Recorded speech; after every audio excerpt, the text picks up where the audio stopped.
Selamat pagi semuanya, semoga dalam keadaan sehat sejahtera. Perkenalkan, kami dari kelompok 1 dalam mata kuliah analisis zat gizi. Di video ini, kami akan mereview jurnal mengenai quantification of soluble or insoluble fraction of Leishmania per site protein in microvolume application, a simplification to standard Lowry assay. Sebelumnya ada pepatah yang mengatakan, tak kenal maka tak sayang, maka izinkan kami memperkenalkan diri. Kelompok 1 terdiri dari Hasan Najara, Cynthia Laras Ayu Utomo, Rahma Jihan Anjani, dan Inaya Alivia Badarudin. Point of today kita berupa, next, metode Lowry, yang kedua ada metode dan bahan, yang ketiga kita akan menjelaskan mengenai hasil penelitiannya, dan yang keempat kesimpulan. Baik, tanpa berlama-lama lagi, yuk langsung saja kita mulai pembahasannya. 1. Ada metode Lowry. Metode Lowry versus metode Biuret.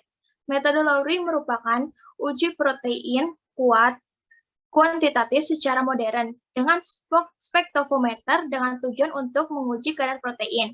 Uji Biuret merupakan uji kadar protein yang terdiri dari ikatan peptida yang mengandung 2 atau lebih ikatan dengan menggunakan larutan Biuret. Jadi, kedua metode tersebut digunakan untuk menentukan kadar protein dan merupakan metode yang paling umum digunakan untuk uji protein. Kedua metode tersebut juga merupakan metode mapan dan tertua yang paling sering digunakan untuk kuantifikasi protein. Selanjutnya ada tujuan penelitian. Untuk menggambarkan modifikasi yang hemat biaya dan sangat akurat untuk mengukur total protein terlarut dan protein kasar yang diekstraksi dari Leishmania parasit dalam waktu pengujian yang singkat, yang berguna dalam pengaturan terbatas sumber daya.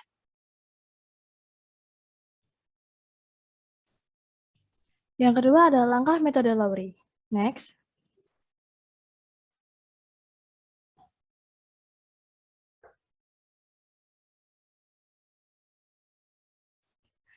Yang pertama ada instrumen. Pengukuran absorbansi diperoleh dengan menggunakan spektrofotometer UV atau visible, serta mikropet atau sumur mikro yang diperlukan sebagai tempat kultur sel.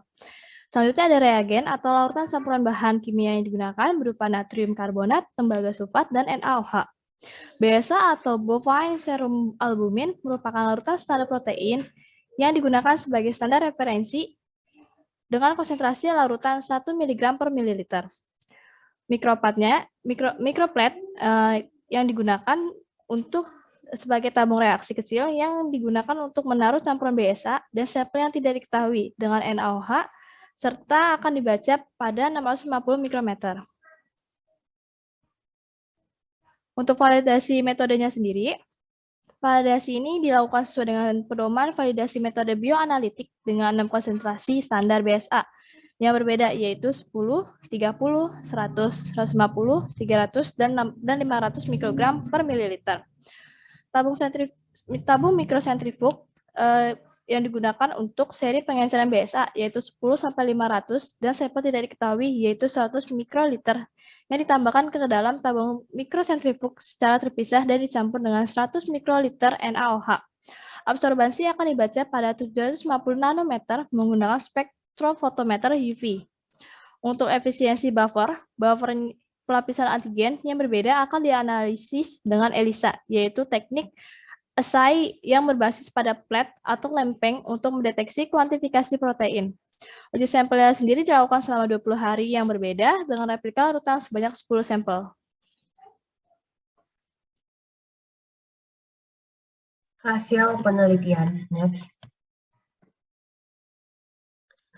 Dari hasilnya kita dapat melihat bahwa pengukuran analisis dari pengujian metode baru memiliki selektivitas yang tinggi.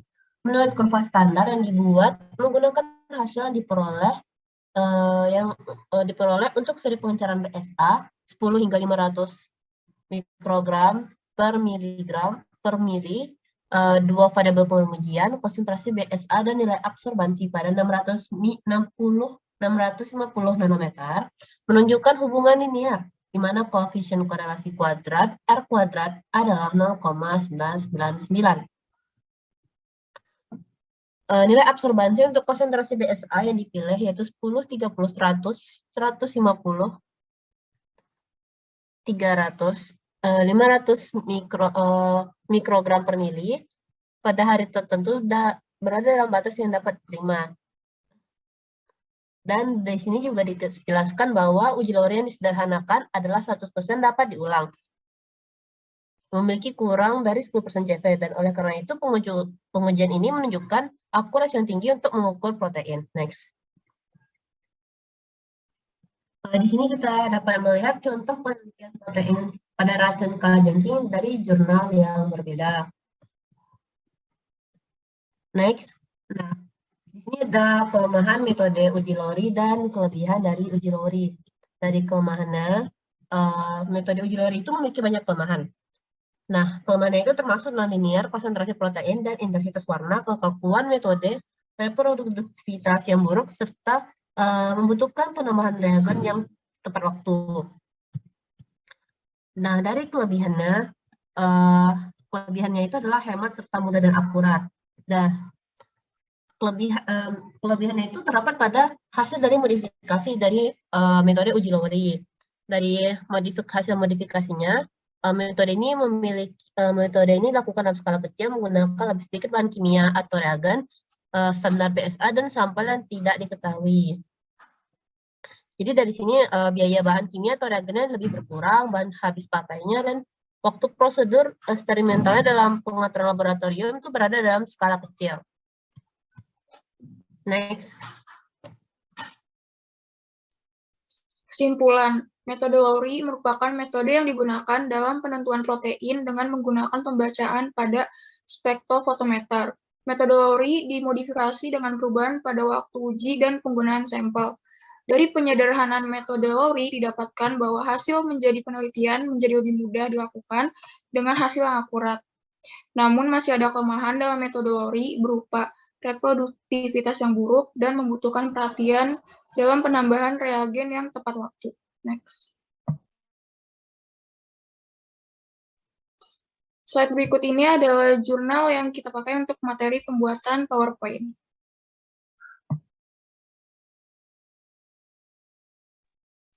Lalu selanjutnya adalah link quiz dan pin quiz yang akan dipakai untuk latihan.